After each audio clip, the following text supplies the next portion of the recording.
This is incredibly dangerous. I don't know if anyone else's anxiety is through the roof watching these guys. Caught on camera, a pair of dirt bike riders split lanes and weave through traffic as they lead law enforcement on a crosstown pursuit. The chase becoming far more complicated and dangerous when the fleeing cyclists are joined by an army of reinforcements. Then, a critical incident in Ventura County. A man and his 28-inch machete threatened shoppers at a local supermarket. What happens after an officer's taser proves ineffective? Taser, taser, taser. Get on the ground! And in Echo Park, not one, not three, but 5 suspects flee police during rush hour traffic. How a utility pole brought the situation to a wild end. Wow, just missing those cars into that power line there. Wow. When every second counts and every decision could be life or death, watch these incidents unfold from KTLA's Eye in the Sky and the body cameras of those who risk it all. This is Caught on Camera.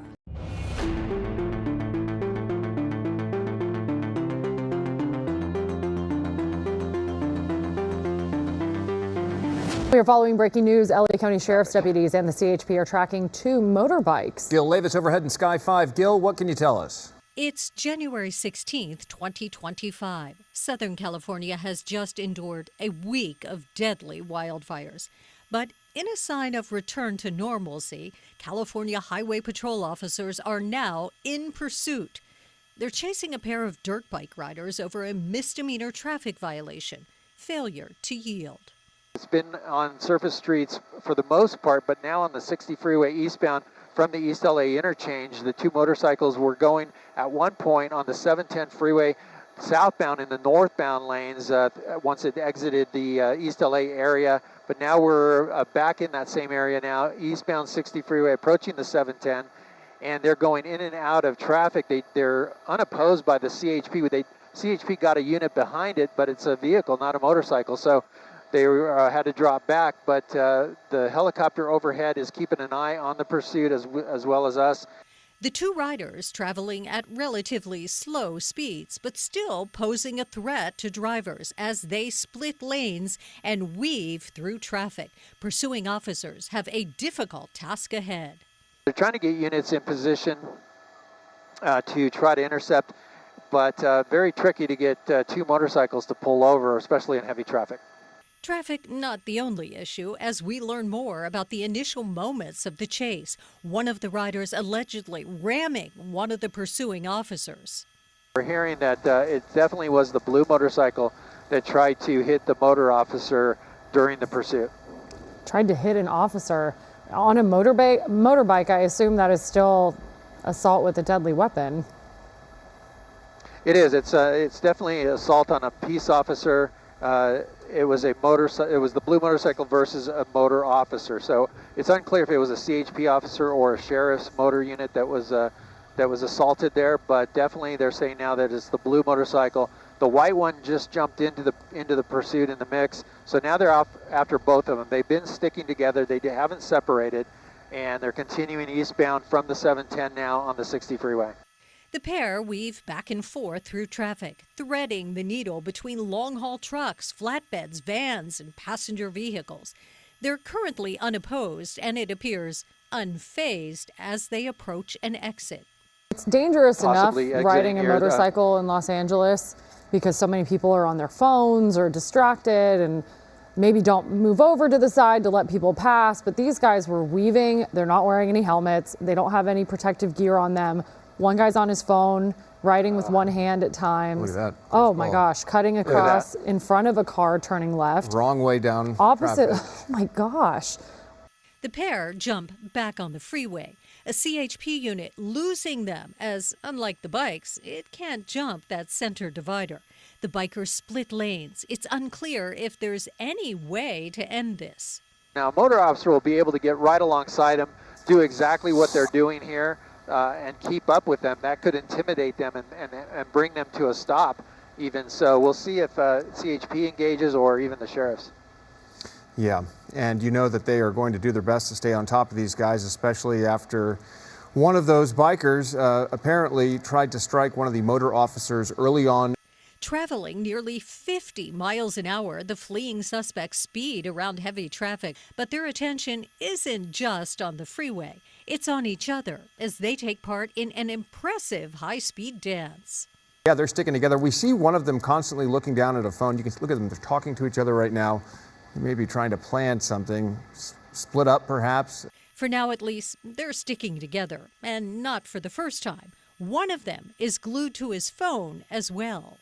The biker on the white bike right there, you can tell he keeps looking at his cell phone. He's holding onto the handlebars right now with just one hand, driving recklessly, weaving through traffic. We're still on the 710 South right now. Yeah, he is trying to communicate with somebody. Communicating with someone as they continue to weave in and out of traffic.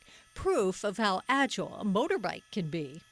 This is incredibly dangerous. I don't know if anyone else's anxiety is through the roof watching these guys kind of recklessly on motorbikes, one-handed on the phone, weaving in and out of traffic, going in opposite direction of traffic. But again, I just don't know how you get these two to stop.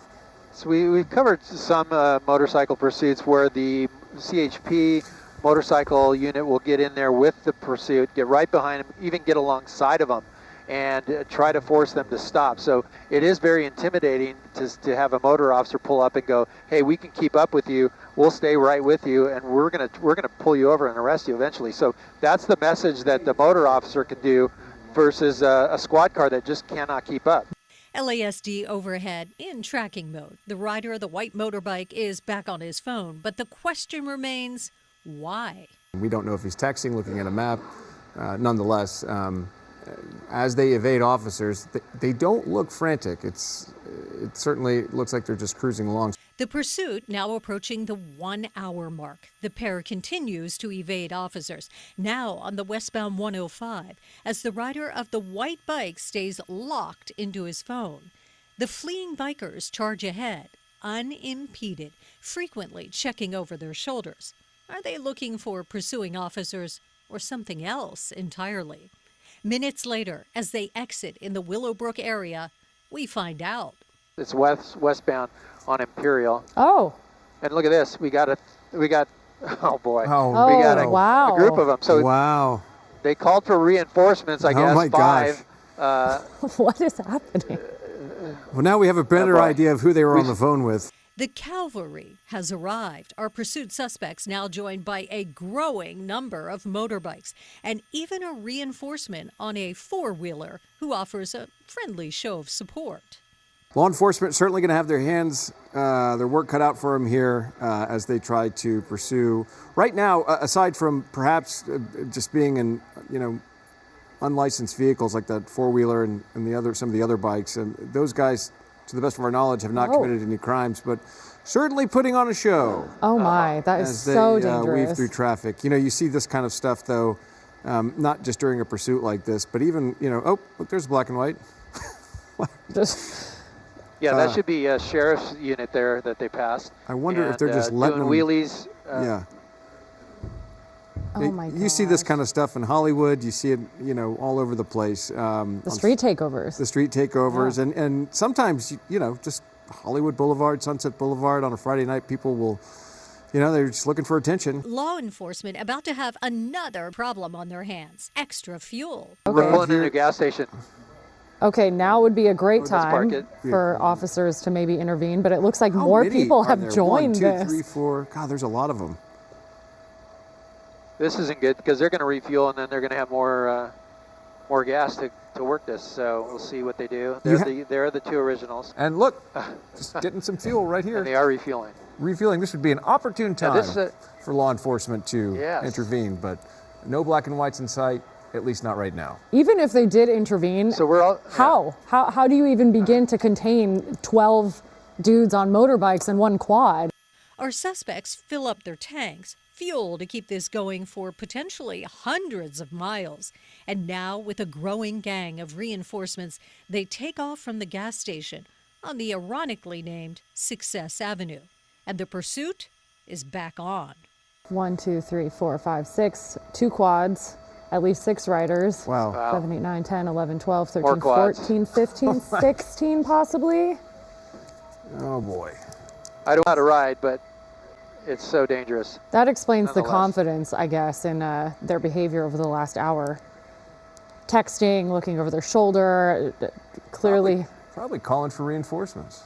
You know, probably calling for these guys to come put on a spectacle. The pursuit now off the freeway. CHP says it will not engage. The LASD helicopter remains overhead, but for now, there are no black and whites to be seen as the makeshift bike gang pops wheelies and performs a cavalcade of stunts and tricks as they thread between and around unsuspecting commuters on their way home.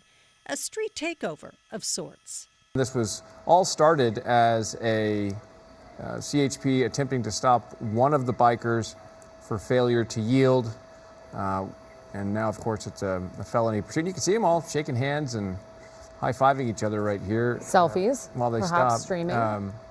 They're waving to KTLA 5. Look at that. Or perhaps to the sheriff's helicopter. Or both. Yeah, Or both. She looked right into the camera. This is not something we're used to seeing in a traditional pursuit. Despite the pursuit, it's never too busy for a phone call, as the initial suspect is handed the phone as the group just keeps chugging along, almost as if they're taunting law enforcement. As the pursuit stretches into the 5 o'clock hour, the parade of bikers has continued to expand, but so has the law enforcement presence. 5 motor officers and a CHP cruiser now right on the tail. This is a big gang, guys. This is, wrong side of the road. Wrong side of the road. They were up on the sidewalk and doing whatever they can to kind of keep their group together. But, you know, the CHP is behind them with 5 of their motor units as well as a black and white. So, you know, they can pop wheelies all they want to, but they're on to them. CHP may be on to them, but Sky 5's time is running out as the gang approaches restricted airspace near LAX. They are pulling away from us, and unfortunately we have to stay over the 105 freeway out of that air traffic. But let me come out to a wider shot. We'll go away from the lead guys, and there are the CHP 6 motors and at least one unit there in trail, all CHP officers. And you can see what they're doing. They're splitting cars up Inglewood Boulevard here, and they're going to continue. Officers are going to follow in the same pattern. A growing motorbike pursuit or a high-profile escort through Inglewood. Regardless, law enforcement stays close behind. It's mostly intimidation, knowing that those cops behind us, they can stay up with us no matter where we go. If we make a U-turn, they can make a U-turn. If we go on a sidewalk, they can go on a sidewalk. If they go, if we go in an alleyway, they can go in an alleyway. If we decide to go cut through a park, they can cut through the park. So that's the intimidation factor that these units, these motor officers can say, basically, we're going to go wherever you go until you run out of gas, and then we'll make the arrest. Unfortunately, the 2 that initially were in the pursuit stopped. They had time to stop for fuel. Now they're all fueled up, so it could go for a while. And for a while, it did. Sky 5, now avoiding restricted airspace, watches as the procession moves into the distance. Eventually, CHP follows suit, disengaging, leaving behind a police helicopter to monitor the riders. But after a while, it pulls back too, unable to continue. The dangerous 80-minute pursuit, which began with 2 motorbike riders traversing East LA, Inglewood, Mid-City, and Pico Union, before growing into a large group of dirt bikers performing stunts and tricks with total disregard for the public, results in no arrest.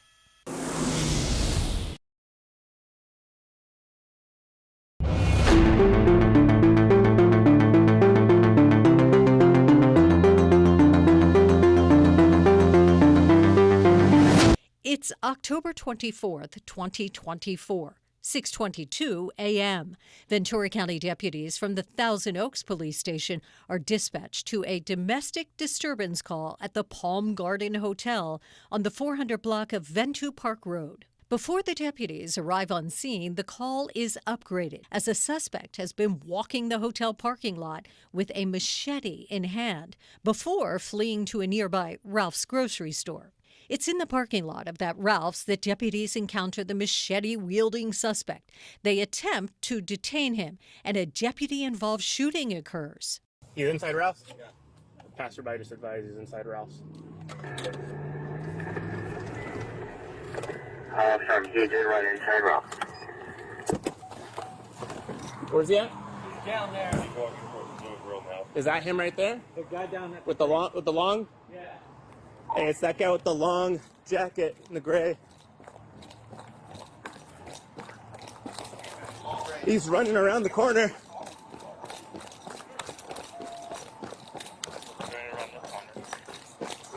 We're on the... He's reaching for something. We're on the north side of the complex. He's got a machete in his hand, one at gunpoint. Hey, drop the weapon or you're gonna get shot. Do it now. The suspect refuses to drop the weapon and keeps walking. We're walking northbound, uncooperative, sells a machete. Get out of the way. Get down on the ground, you're gonna get shot. Keep units coming, code 3.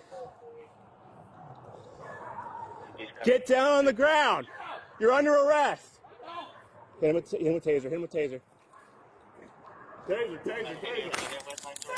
Get on the ground! A taser is deployed, but clearly ineffective in stopping the machete-wielding suspect. Take another look from a second deputy's body-worn camera. Hit him with taser. Taser. Get on the ground!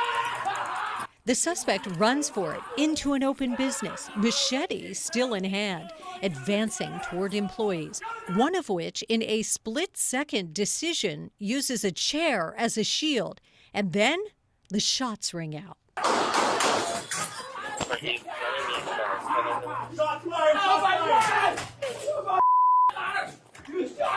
Let's take another look at that critical incident from the perspective of the deputy who pulled the trigger. Taser's been deployed, ineffective. He's now running eastbound.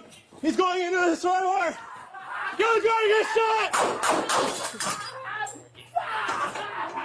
Shots fired! In the seconds after the deputy-involved shooting, the suspect tosses the machete, narrowly missing the deputy.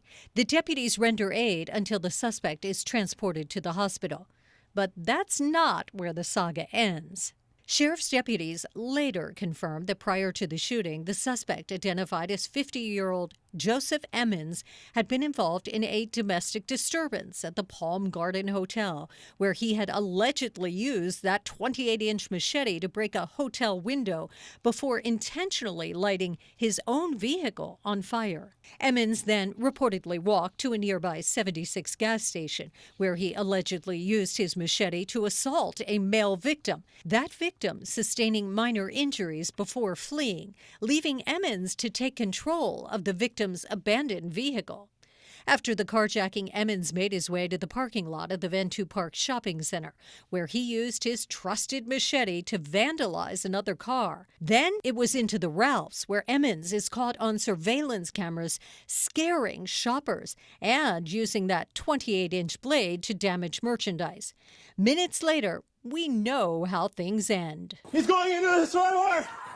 Get on the ground, you get shot! Shots fired!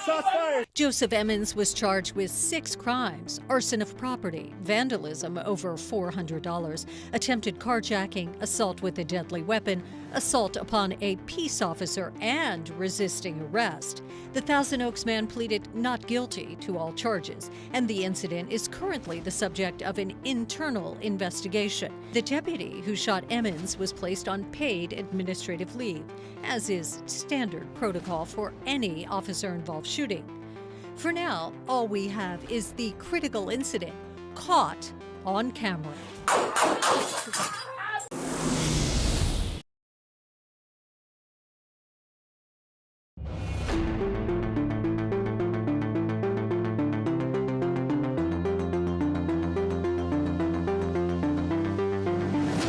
this vehicle's been jumping on and off of the freeways at excess of 100 miles an hour. It's just after 5 on a lazy summer Thursday. Glendale police are in pursuit of a silver sedan. Suspect outdrives their talent. You see just weaving through lanes there, jumping all the way over from the 1 lane to the 4 lane, on their brakes hard, and just now stuck in that afternoon traffic here, just squeezing, threading that needle there between those cars. The Glendale Police Department is just trying to keep up at this point, but with the erratic nature of this driver, it's going to be hard to do because those police officers have to put the safety of the public first, and the way this driver is driving, that is going to be hard to do. But the police department saying, nope, we are sticking with you. Wow, almost losing control there as he weaved around that car, choosing a different direction there.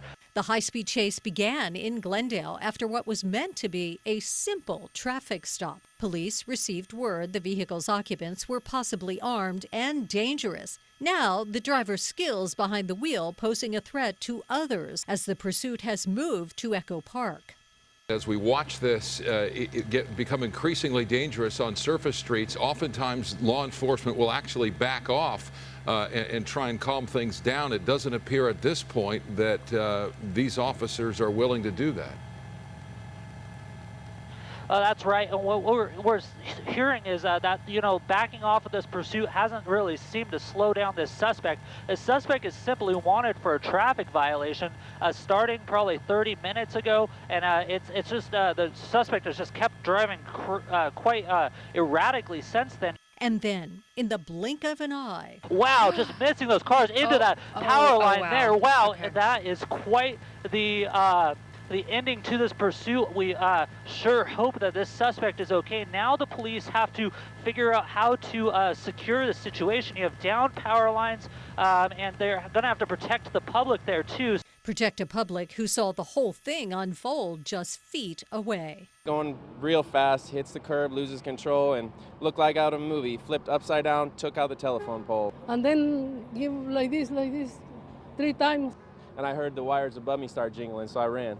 The pole came down, all the electrical sparks were coming out. Looked like a fire? Yeah, it looked like a fire. Back to the scene. Police with canines at the ready stage around that overturned vehicle, still unaware of how many armed and dangerous suspects are inside, or if they're even okay. Then they start to emerge. 3 people in the car, at Three people so far coming out of that vehicle.